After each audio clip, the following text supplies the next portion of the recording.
们还会在某种意义上还会回归我们自己。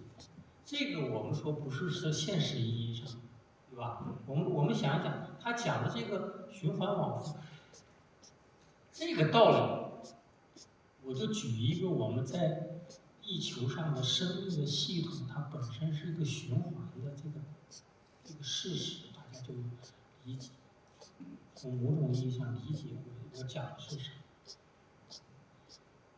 我们知道地球上的一切生命都来源于太阳，从能量的角度讲，都来源于太阳。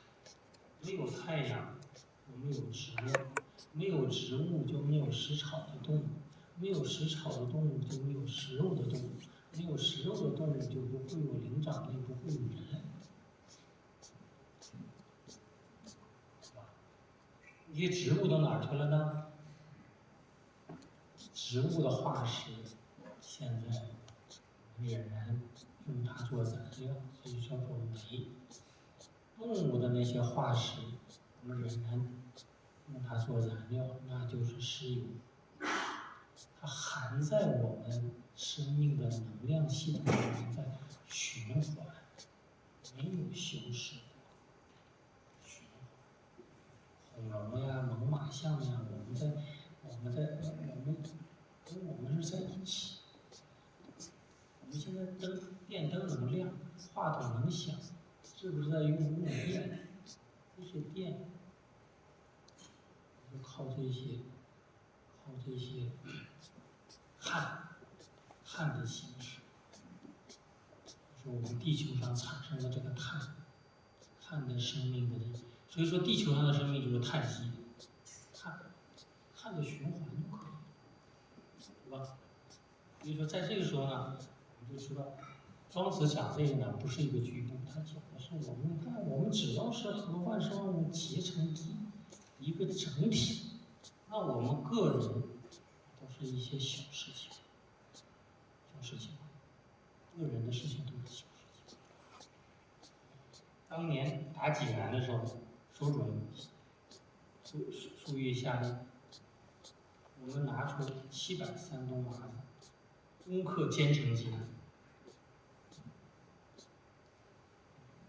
你现在那些所谓自由主义者，那些左派，就人话吗？700山东麻子难道不是活生生的生命吗？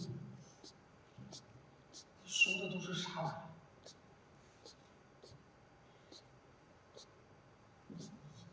要想干成任何事情，都是要有付出，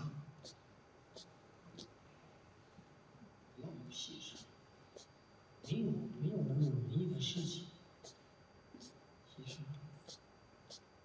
有啥办法？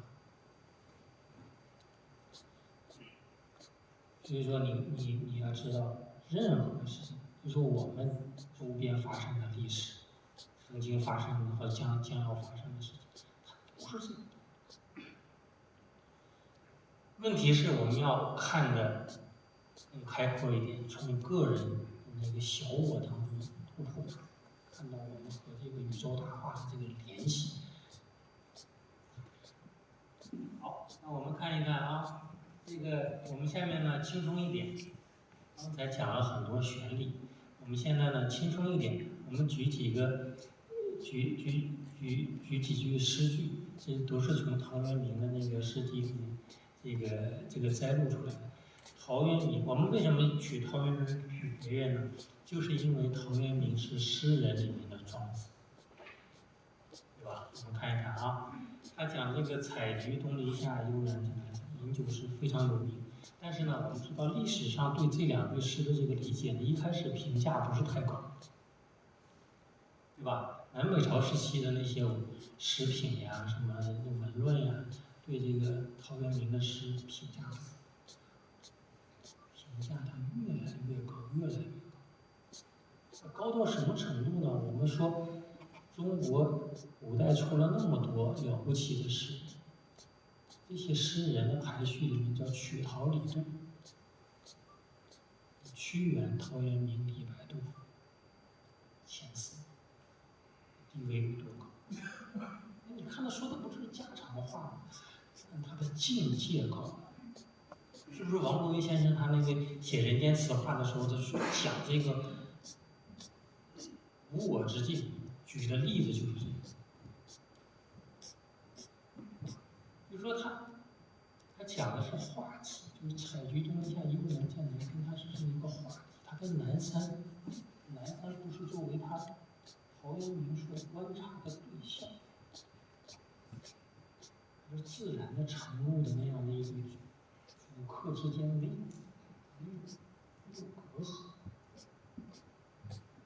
这个是一旦简单，常人他写不出来，没那么容易写出来，对吧？人家说这个谢灵运写这个池塘生春草，原柳变鸣禽，这个也是名句。